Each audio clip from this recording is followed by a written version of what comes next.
গত 14ই সেপ্টেম্বর ভাদ্র মাসের শুক্ল একাদশীতে দক্ষিণ চব্বিশ পরগনার বিভিন্ন জেলার পাশাপাশি উত্তর চব্বিশ পরগনার সন্দেশখালীর নেজার থানার অন্তর্গত 6 নম্বর বয়ারমারি শঙ্করপুর গ্রামে মহা ধুমধামে উদযাপিত হল আদিবাসী জনজাতির পবিত্র উৎসব করম উৎসব।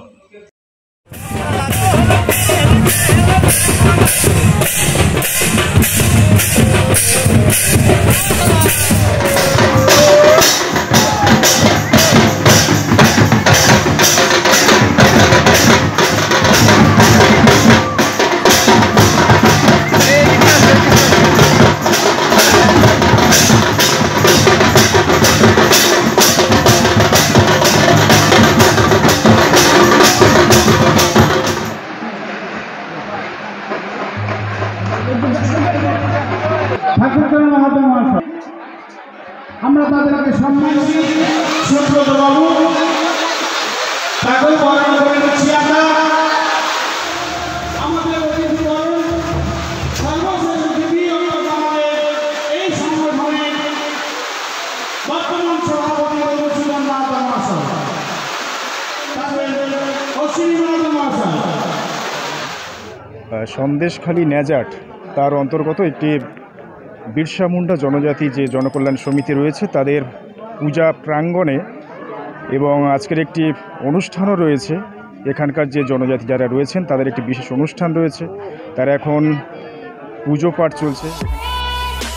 এখানকার এলাকার যিনি বিধায়ক রয়েছেন আমরা তাকে পেয়েছি আজকের এই অনুষ্ঠানে এসে, তার কাছ থেকে শুনবো এখানকার এই যে অনুষ্ঠান আজকে চলছে করম পরব উৎসব সেটা কত বছর ধরে চলছে বা এর বিশেষত্ব কী রয়েছে। নমস্কার।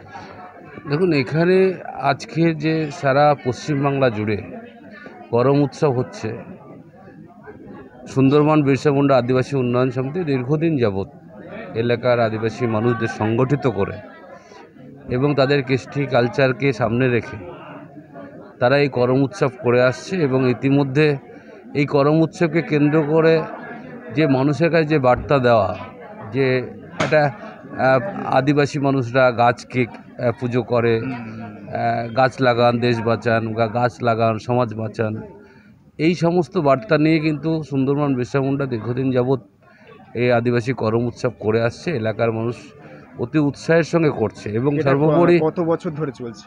41 বছর এখানে হচ্ছে। সঙ্গে সঙ্গে এলাকার মানুষরা আরও খুশি হয়েছে যখন মুখ্যমন্ত্রী এই দিনটাকে, করম উৎসবের দিনটাকে সরকারিভাবে স্বীকৃতি দিয়েছে, সরকারিভাবে ঘোষণা করেছে। তখন থেকে মানুষ কিন্তু আজকের সমস্ত মানুষ যারা চাকরিজীবী মানুষ, যারা দীর্ঘদিন করম উৎসবের সঙ্গে সম্পর্ক ছিল না, যাদের কৃষ্টি কালচার ভুলে যাচ্ছিল, তারা কিন্তু এই ছুটির দিন করম উৎসব হওয়ার পর তারা অতি আগ্রহে এই প্রোগ্রামটা করছে। এবং ইতিমধ্যে সমস্ত পাড়ায় পাড়ায় যেমন হচ্ছে তেমনি একটা সুন্দরবনের এটা বড় করে আয়োজন করা হচ্ছে আজকের। এবং এখানে শুধুমাত্র সন্দেশখালী নয়, সন্দেশখালী, হিঙ্গলগঞ্জ, বসিরহাট থেকে আরম্ভ করে মিনাখা, হাড়োয়া, ক্যানিং থেকে আরম্ভ করে এই সমস্ত জায়গার মানুষরা কিন্তু এখানে সমবেত হয় এই অনুষ্ঠানে। এবং এই অনুষ্ঠানকে কেন্দ্র করে আমাদের কৃষ্টি কালচার, সেটা সমাজের মধ্যে যে বার্তা দেওয়ার সেটা আমরা দিই। প্রথম কথা হচ্ছে যে গাছ নষ্ট করা যাবে না, গাছ ধ্বংস করা যাবে না, বিশ্ব উষ্ণায়নের যুগে গাছকে বাঁচিয়ে রাখতে হবে এবং গাছই আমাদের বাঁচার পথ। এটাই এই অনুষ্ঠান থেকে আমরা বার্তা দিচ্ছি। আপনারা বার্তা দিচ্ছেন, ঠাকুর গান বা আদিবাসী গান, নাচ সব কিছুই হয় এবং এলাকার সমস্ত মানুষ অংশগ্রহণ করে। আমরা কথা বললাম এমএলএ সাহেব সুকুমার মাহাতোর সঙ্গে, সেই সঙ্গে আমরা পাশাপাশি পেয়েছি যে মেলা যেটা চলছে বলতে গেলে তার যিনি সম্পাদক পদে রয়েছেন অশ্বিনী মাহাতো। মাহাতোবাবু, আপনাকে স্বাগত। করম পুজোর ইতিহাস, শুরুর ইতিহাস আমাদের কাছে অজানা। লক্ষ লক্ষ বছর আগে থেকে চিরাচরিত প্রথায় আবহমান কাল ধরে এই করম উৎসব হয়ে আসছে। আমার সংগঠনের আমরা 41 বছর পদার্পণ করলাম। করম হচ্ছে একটা গাছ মাত্র, করম হচ্ছে সৃজনশীলতার উৎসব, অঙ্কুরোদ্গমের উৎসব, প্রজননতার উৎসব। অর্থাৎ প্রকৃতির সঙ্গে মানুষের মেলবন্ধনের উৎসব হচ্ছে করম। গাছ ছাড়া পৃথিবী বাঁচবে না, মনুষ্য জগৎ বাঁচবে না। পৃথিবীতে আদিবাসীরাই প্রথম এই গাছকে ভালোবাসতে শিখেছে। তার প্রকৃষ্ট উদাহরণ হলো এই করম গাছ। আজকের সারা বিশ্বে তাপপ্রবাহে যখন মানুষ আক্রান্ত হচ্ছে, তখন গাছ লাগার জন্য চিন্তা ভাবনা করছে। এই চিন্তা ভাবনাটা আদিবাসীরা হাজার হাজার বছর আগে করেছিল। আমাদের এই পূর্বপুরুষ সুন্দরবন অঞ্চলে এসেছিল ইংরেজ আমলে, লর্ড ক্যানিংয়ের আমলে। আমাদের পূর্বপুরুষদেরকে লেবার হিসাবে এই জঙ্গল হাসিল করার জন্য আনা হয়েছিল। এনেই আস্তে আস্তে আমাদের বসতি এখানে হয়ে যায়। আজকের আমরা একটু মাথা তুলে দাঁড়াতে পেরেছি।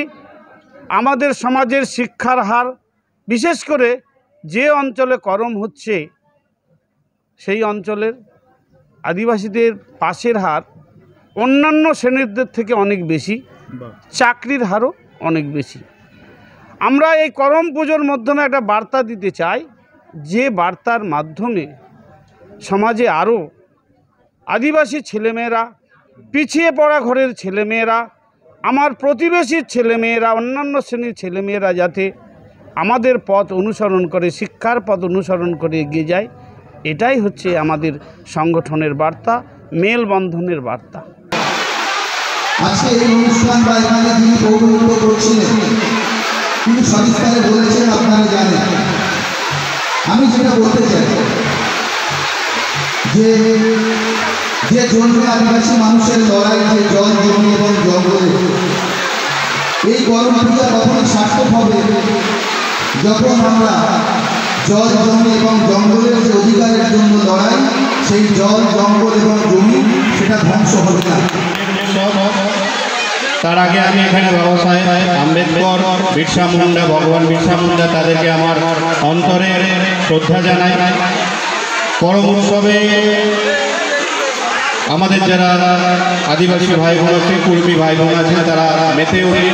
প্রকৃতির উৎসব, জল, জমি, জঙ্গলের যে অধিকার, সেই অধিকার রক্ষার উৎসব। এই উৎসব এবং আদিবাসীদের অধিকার, এই নিয়ে আমাদের পশ্চিমবঙ্গ সরকার সবসময় সচেষ্ট, সব রকমভাবে সচেষ্ট। আমরা এসডি অফিসের পক্ষ থেকে আপনাদের যে কোনো রকমের সহযোগিতার প্রয়োজনে আপনাদের সাথে আছি।